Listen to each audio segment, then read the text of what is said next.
Hello dits and டாட்ஸின் 3வது எபிசோடுக்கு உங்களை வணக்கத்துடன் வரவேற்கிறேன்.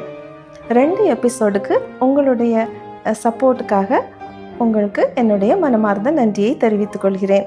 என்னுடைய கலீக்ஸ்களுக்கு என்னுடைய சின்ன ரெக்வெஸ்ட், நீங்கள் அதாவது 21 May 1991 உங்களுடைய எக்ஸ்பீரியன்ஸை ஒரு வாய்ஸ் மெயிலாகவோ இல்லை ஒரு சின்ன வீடியோ கிளிப்பாகவோ என்னோடு ஷேர் செய்து கொண்டால் இந்த 2வது எபிசோடின் தொடர்ச்சியாக மற்றொரு எபிசோடையும் உங்கள் எல்லாருடைய எக்ஸ்பீரியன்ஸஸையும் சேர்த்து ஒரு எபிசோட் செய்யலாம் என்று நான் தீர்மானித்திருக்கிறேன். இதுவரை சப்ஸ்கிரைப் செய்யாமல் என் வீடியோவை பார்த்து கொண்டிருக்கிற என்னுடைய வியூவர்ஸோடு ஒரு ரெக்வெஸ்ட், இப்போ ஒரு சின்ன பாஸ் எடுத்துகிட்டு பக்கத்தில் இருக்கிற பெல் ஐக்கானை ப்ரெஸ் பண்ணி தயவுசெய்து என்னோட சேனலை சப்ஸ்கிரைப் செய்யுங்க. அது கூடவே அந்த ஆல் என்று வர்ற ஒரு ஆப்ஷனையும் கிளிக் செய்தீர்களானால் என்னுடைய வீடியோஸ் ரிலீஸ் ஆகும்போதெல்லாம் உங்களுக்கு ஒரு நோட்டிஃபிகேஷன் கிடைக்கும். டா டிடி டிடி டிடா டா டிட் டா டிடா டாடி டாடா டாடா டா டிடிடா. என்ன ஒன்றும் புரியலைன்னு சொல்கிறீங்களா? நீங்கள் என்னோடய சேனலை சப்ஸ்கிரைப் செய்ததுக்காக இந்த நேரத்தில் நான் உங்களுக்கு தேங்க்யூன்னு சொன்னேன். அது என்ன அப்படின்னு கேட்குறீங்களா? இதுதான் மோர்ஸ் கோட் என்கிற வானின் ஒரு ஒலிமொழி. இந்த மொழியை நாங்கள் அதிகமாக ஏவியேஷனில் பயன்படுத்தியிருக்கிறோம். இந்த மொழியோடு எனக்கு உள்ள என்னுடைய எக்ஸ்பீரியன்ஸை பகிர்ந்து கொள்கிறேன் இந்த எபிசோடில். மோர்ஸ் கோட் அப்படிங்கிற இந்த ஒலி சாமியல் மோர்ஸ் என்கிற அமெரிக்கரால் 1944 எலக்ட்ரோ மேக்னெட்டிக் சிக்னல் ஃபார்மில் ஒரு இடத்துலேருந்து இன்னொரு இடத்துக்கு, அதாவது லாங் டிஸ்டன்ஸ் கம்யூனிகேஷனுக்காக பயன்படுத்தப்பட்டு உலகத்துக்கு அறிமுகப்படுத்தப்பட்டது. அன்றையிலிருந்து ஒரு 5 டெக்கேட்ஸாக இந்த மோர்ஸ் கோட் அப்படிங்கிற ஒரு தகவல் தொடர்பு சாதனம் aviation, maritime, navy, military, telegraphy அப்படின்னு சொல்லி விசேஷமாக எல்லா இடத்துல இருக்கிற வீடுகளை சார் தந்தி அப்படிங்கிற சொல்லோடு நம்முடைய வீடு தேடி வந்து தன்னுடைய பலனை நமக்கு தந்து கொண்டிருந்தது. சக்கை போட்டு கொண்டிருந்த இந்த மோர்ஸ் கோட் இப்பொழுது உபயோகத்தில் இல்லை. ஏவியேஷன் டிபார்ட்மெண்ட்லே நான் ஒர்க் செய்து கொண்டிருந்த பொழுது இந்த மோர்ஸ் கோடை நாங்கள் பயன்படுத்தியிருக்கிறோம். மோர்ஸ் கோட் அப்படிங்கிற வானத்தின் ஒலிமொழி 2 சிக்னல்களை அடிப்படையாக கொண்டது, டிட் அண்ட் டா. டா ஒரு ஒலி, அது டிட் என்பது போல் 3 மடங்கு கூடுதலான டியூரேஷன் உடையது. இந்த 2 சிக்னல்ஸுடைய காம்பினேஷன்களிலே இங்கிலீஷின் எல்லா ஆல்ஃபபெட்ஸ்க்கும் நியூமரிக்கல் ஃப்ரம் 0 to 9க்கும் சில special characters, full stop, comma, அப்போஸ்ட்ரோஃபி, open bracket, close bracket, question mark, இந்த 2 ஒலி சிக்னல் டிட்ஸ் அண்ட் டாட்ஸ் காம்பினேஷன்களிலே ஒரு ஸ்கிரிப்ட் தயார் பண்ணி வைத்திருந்தார். சார்ட்டை நீங்கள் பார்த்தீர்களானால் உங்களுக்கு தெரியும். இதுதான் மோர்ஸ் கோடுடைய கம்ப்ளீட் ஸ்கிரிப்ட்.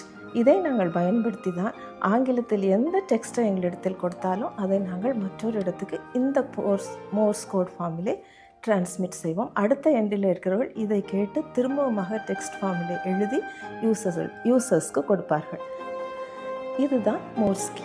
இந்த கீயை ப்ரெஸ் செய்யும் பொழுது தான் ஒரு கண்டினியூஸ் வேவை டிட்ஸ் அண்ட் டாட்ஸாக நாங்கள் இதை கீயை ப்ரெஸ் செய்து சங்க் செய்து டிரான்ஸ்மிட் பண்ணும் பொழுது அது எலக்ட்ரோ மேக்னெட்டிக் சிக்னலாக அடுத்த எண்டுக்கு கிடைத்து எங்களுடைய ஏவியேஷன் டிபார்ட்மெண்ட்லே இந்த பர்டிகுலர் மோர்ஸ் கோடை நாங்கள் 2 விதமான கம்யூனிகேஷன்ஸ்க்காக உபயோகித்தோம். விமானத்தில் பறந்து கொண்டிருக்கும் பொழுது விமான ஓட்டுநர் கிரவுண்ட் கண்ட்ரோலரை தொடர்பு கொள்வதற்காகவும் அவரோடு தகவலை பரிமாறிக்கொள்வதற்காகவும் உடைய கம்யூனிகேஷன் தான் ஏர் to ground communication. Ground to ground communication என்பது ஒரு கிரவுண்ட் ஸ்டேஷன் மற்ற கிரவுண்ட் ஸ்டேஷனுக்கு சில இம்பார்ட்டன்ட் மெசேஜஸ்களை அனுப்ப வேண்டி வரும். அதாவது ஃப்ளைட்டு கிளம்புவதற்கு முன்பாக ஃப்ளைட்டுடைய பிளான், ஃப்ளைட்டு கிளம்பிய பின்பாக டிபார்ட் ஆகிவிட்டது என்ற மெசேஜ், ஃப்ளைட் அங்கே போய் அரைவல் ஆனோடனே அந்த ஸ்டேஷனில் நீங்கள் அரைவல் மெசேஜ் கொள்வது என்று கிரவுண்டு டு கிரவுண்டு நாங்கள் தகவல் தொடர்புக்காகவும் இந்த மோர்ஸ் கோடை உபயோகித்தோம். இப்படி மோர்ஸ் கோடானது ஏவியேஷன்லே மிகவும் கிரிட்டிக்கலான சேஃப்டி பர்பஸ்க்காக உபயோகிக்கப்பட்டதினால் விமானிகளும் சரி, கண்ட்ரோலர்களோடு இணைந்து பணிபுரிகிற என்னை போன்ற கம்யூனிகேட்டர்ஸும் விகரஸாக இந்த மோர்ஸ் கோடிலே ட்ரெயின் செய்யப்பட்டார்கள். அதாவது 22 வேர்ட்ஸ் பெர் மினிட் டிரான்ஸ்மிட் செய்வதற்கும் ரிசீவ் செய்வதற்கும் எங்களை தயார்படுத்துவார்கள். இந்த மோர்ஸ் கோடை நாங்கள் உபயோகப்படுத்தும் போது அதெல்லாம் இங்கிலீஷ் ஃப்ரேசஸை அப்படியே யூஸ் பண்ணுறது இல்லைங்க. 3 விதமான கோட்ஸ் நாங்கள் யூஸ் பண்ணுவோம். முதலாவது கோடு எடுத்தோன்னா Q கோடுன்னு சொல்லுவோம்.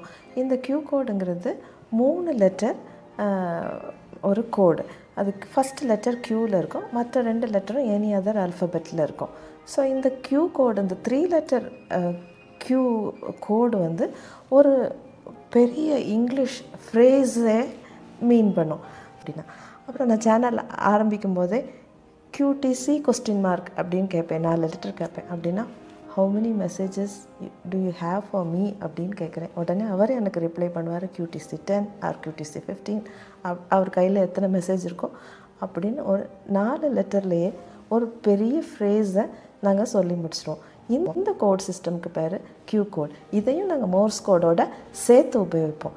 இது அல்லாது எங்களுக்கு வந்து இது சாதாரணமாக ஏவியேஷன் ஃபீல்டுன்னு மட்டும் இல்லை, எல்லா ஃபீல்ட்லேயுமே இந்த Q கோடை யூஸ் பண்ணுவாங்க.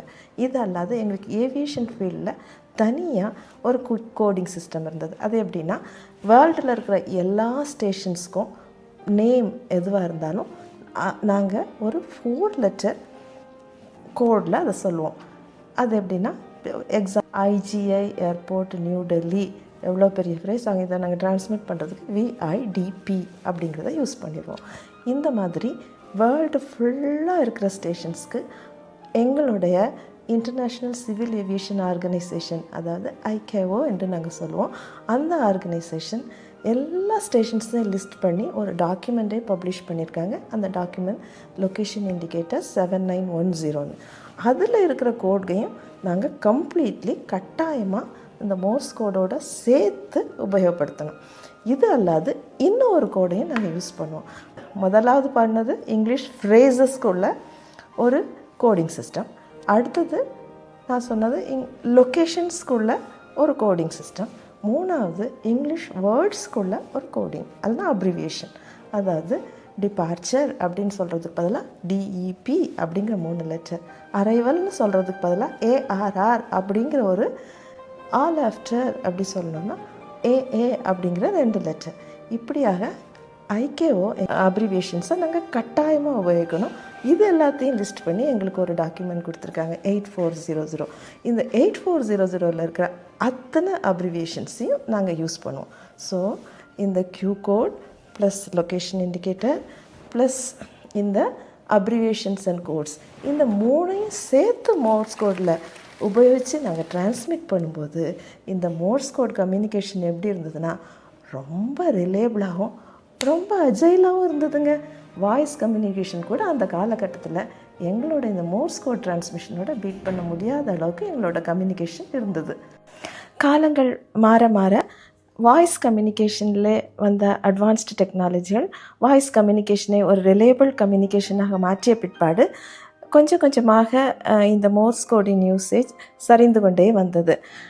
நான் வேலையில் ஜாயின் பண்ணும் பொழுது எங்கள் ஏவியேஷனில் இந்த மோர்ஸ் கம்யூனிகேஷனை நாங்கள் கிரவுண்டு டு கிரவுண்ட் கம்யூனிகேஷனுக்காக மட்டுமே உபயோகித்தோம். ஏர் டு கிரவுண்ட் கம்யூனிகேஷனுக்காக வாய்ஸ் கம்யூனிகேஷன் சிஸ்டம் இன்ட்ரடியூஸ் செய்யப்பட்டிருந்தது. சமீபத்தில் ஏர் கிராஷ் நியூஸ் நம்ம கேள்விப்படும் பொழுது பைலட் தன்னுடைய டிஸ்ட்ரெஸ் கண்டிஷனை மேடே மேடே மேடே என்று வாய்ஸ் கம்யூனிகேஷனில் சொல்லியிருந்ததை நம்ம எல்லாரும் கேட்டிருப்போம். மோர்ஸ் கோடிலே communication air to ground communication இருந்து கொண்டிருந்த பொழுது டிஸ்ட்ரெஸ் கண்டிஷனை சொல்வதற்காக உபயோகப்படுத்தப்பட்ட ஒரு டேம் தான் டிடிடிட் டா டா டா டிடிடிட் SOS சேவர் சோல் என்ற ஒரு ஃப்ரேஸ். நாங்கள் சேனலை ஓப்பன் செய்யும் பொழுது CQ கால் என்று ஒன்று கொடுப்போம். அந்த CQ கால் நினைவு கூர்ந்தாலும் எங்கள் மனம் அவ்வளவு புத்துணர்ச்சி பெற்றுவிடும். அது நாங்கள் வேலையை தொடங்குவதற்கான ஒரு சிக்னல் என்றே சொல்ல வேண்டும். அதாவது 3 முறை வி டிடிடிடா டிடிடிடா டிடிடிடா டா டிடிடிட் நான் அப்படி என்று சொல்லிவிட்டு அந்த 4 லெட்டர் ஸ்டேஷன் ஐடென்டிட்டி கோடு என்று நான் சொன்னேன் அல்லவா, அந்த கோடில் எந்த ஸ்டேஷன் பேரை நான் சொல்லுவேன். சொல்லிவிட்டு CQ கொஸ்டின் மார்க் அப்படின்னா நீ யார் என்று நான் கேட்கிறேன். சிக்யூ அப்படின்னா அது ஒரு ஃப்ரெஞ்ச் ஃப்ரேஸின் அப்ரிவியேஷன். செக்கி இட் இஸ் ஹூ என்று நான் கேட்கிறேன். நான் வேலையை தொடங்கிவிட்டேன். டிடிடிடா வி என்று சொல்கிறேன். என்னுடைய ஐடென்டிட்டியை சொல்கிறேன். நீங்கள் யார் இந்த சேனலில் இருப்பது என்று மற்றவர்களுடைய ஐடென்டிட்டியை நான் கேட்கிறேன். இதற்காக நாங்கள் உபயோகித்த காலை தான் சிக்யூ கால் என்று சொல்வோம். இதை கேட்கும்போதே நாங்கள் வேலையை தொடங்கிவிட்டோம் அப்படின்னு ஒரு புத்துணர்ச்சி இப்பொழுது கூட எங்கள் மனதில் தோன்றும். காலங்கள் மறைந்தாலும் இந்த எஸ்ஓஎஸும் எங்களை விட்டு மறைந்து போகவில்லை, இந்த சிக்யூ காலும் எங்களை விட்டு மறைந்து போகவில்லை. எங்கள் வேலைகளெல்லாம் முடித்த பிற்பாடு அடுத்த எண்டில் இருக்கிற ஆப்ரேட்டரோடு சேட்டிங்கும் செய்வோம். சேட்டிங் செய்வது அந்த காலத்திலேயே எங்களுக்கு கை வந்த கலையாக இருந்தது. ரொமான்டிக் சேட்டிங் உண்டா? இருந்தது. சீரியஸாக இல்லைன்னு தான் நினைக்கிறேன். நாங்கள் சேனலில் வேலை செய்யும் பொழுது 2 ஆப்ரேட்டருக்கும் இடையில் ஒரு நல்ல கோஆப்ரேஷன் இருந்தால் மட்டும்தான் நாங்கள் சக்ஸஸ்ஃபுல்லாக எங்களுடைய மெசேஜஸை டெலிவர் பண்ண முடியும், வாங்கவும் முடியும். எப்படின்னா என் கையில் ஒரு 10 மெசேஜ் இருக்கும், அடுத்த எண்டில் இருக்கிற ஆப்ரேட்டர் கையிலையும் ஒரு 10 மெசேஜஸ் இருக்கும். நான் தான் முதல்ல அனுப்பணும் அப்படின்னு நினைப்பேன். அவர் தான் முதல்ல அவரோட மெசேஜஸை எனக்கு அனுப்பணும்னு நினைப்பார். அப்படி இருக்கும்போது ஒரு 2 பேருக்கும் ஒரு போட்டி வரும். ஒருத்தர் விட்டு கொடுத்து நீங்களே 10 மெசேஜை முதல்ல அனுப்புங்கன்னு சொல்லி நம்ம அவர்கிட்டருந்து எல்லாம் ரிசீவ் பண்ணாலும் திருப்பி எல்லாம் முடிந்த பிற்பாடு நான் திரும்ப டிரான்ஸ்மிட் செய்ய ஆரம்பிக்கும்போது சேனல் ஃபேடிங் ஆகுது, சேனல் சரியாக இல்லை அப்படின்னு சொல்லிட்டு அடுத்த எண்டில் இருக்கிறவர் சரியாக வாங்கவில்லை என்றால் என்னால் என்னுடைய மெசேஜ்களை அனுப்ப முடியாமல் போய்விடும். அதனால் 2 பேருக்கும் ஒரு ஜென்டில்மேன் அக்ரிமெண்ட் வந்து நாங்கள் அதுபடி வேலை செய்ய வேண்டியது மிகவும் அவசியமாக இருக்கும். என்னுடைய ஹையஸ்ட் ப்ரையாரிட்டி மெசேஜஸை நான் முதல்ல அனுப்புகிறேன், அப்புறம் உங்களோட ஹையஸ்ட் ப்ரையாரிட்டி மெசேஜஸை நீங்கள் அனுப்புங்க, அப்புறம் என்னோடய லெஸர் ப்ரையாரிட்டி மெசேஜஸை நான் அனுப்புகிறேன், நீங்கள் உங்களோட லெஸர் ப்ரையாரிட்டி மெசேஜஸை அனுப்புங்க அப்படின்னு சொல்லி 2 பேரும் ஃப்ரெண்ட்ஷிப் இருந்தால் மட்டும்தான் சக்ஸஸ்ஃபுல்லாக எங்களோட வேலையை செய்ய முடியும். அதுக்காகவே இந்த ஃப்ரெண்ட்ஷிப்பும் இந்த சேட்டிங்கும் அந்த காலத்தில் எங்களுக்குள்ளே இருந்தது. To have the gentleman agreement. இது தாங்க கதை. நான் ட்ரெயினியாக இருந்த பொழுது இந்த மோர்ஸ் கோடை கற்றுத்தந்த திரு சந்தானகோபாலன் சார் எங்களுடைய குரு, மென்டர் அண்ட் சீனியர் ஆஃபீஸர், அவரை அன்போடு நினைவு கூறுகிறோம். இந்த மோர்ஸ் கோட் நீங்கள் டிபார்ட்மெண்ட்டில் ஜாயின் செய்யும் பொழுது தான் உங்களுக்கு தெரியுமானா இல்லை. மோர்ஸ் கோடை எலக்ட்ரோ மேக்னட்டிக் ஃபார்மில் உண்டாக்கி பயன்படுத்தியவர் தான் சாமுவேல் மோர்ஸ். ஆனால் அதுக்கு முன்பாகவே இந்த குறியீடுகள் விசில் ஃபார்மிலும் ஒளி வடிவத்திலும் பல சிக்னலை ஒருத்தர் மற்றவருக்கு தெரிவிப்பதற்காக இது உபயோகப்பட்டு கொண்டிருந்தது. Saint John's girls high school நேசரத்திலே நான் படித்து கொண்டிருந்த பொழுது மிஸ்ஸஸ் வேதராஜ், மிஸ் டார்த்தி என்ற 2 டீச்சர்ஸ் இந்த மோர்ஸ் கோட் ஸ்கிரிப்டை எங்களுக்கு விசில் ஃபார்மிலே டீச் பண்ணியிருக்கிறார்கள். அவர்களையும் இந்த நேரத்தில் நான் அன்புடன் நினைவு கூறுகிறேன்.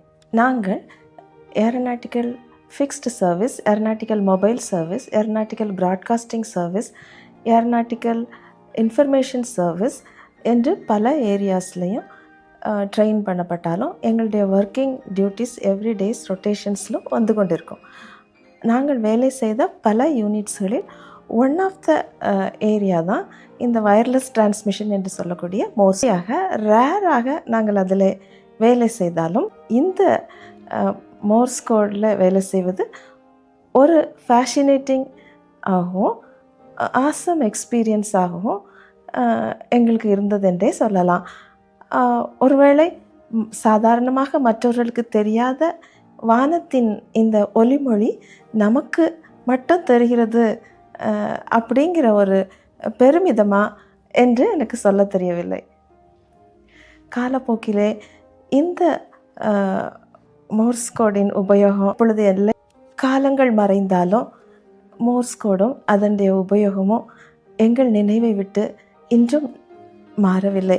பசுமையாக எங்கள் நினைவிலே நிலைத்து நிற்கின்றது. எங்கள் காதுகளில் இன்றும் மெஸ்மரைசிங் செய்து கொண்டே தான் இருக்கிறது. என்னுடைய இந்த எபிசோட் மோர்ஸ் கோடுக்கு ஒரு சின்ன ட்ரிபியூட். இந்த வீடியோ உங்களுக்கு பிடிச்சிருக்குன்னு நினைக்கிறேன். பிடிச்சிருந்தா உடனே ஒரு லைக் கொடுங்க, உடனே சப்ஸ்கிரைப் பண்ணுங்கள். உங்களோட ஃப்ரெண்ட்ஸ், ரிலேட்டிவ்ஸ், உங்கள் கோவொர்க்கர்ஸ் எல்லாருக்கும் ஷேர் பண்ணுங்கள். மீண்டும் ஒரு நல்ல காணொளியோடு அடுத்த வாரம் உங்களை சந்திக்கிறேன். நன்றி.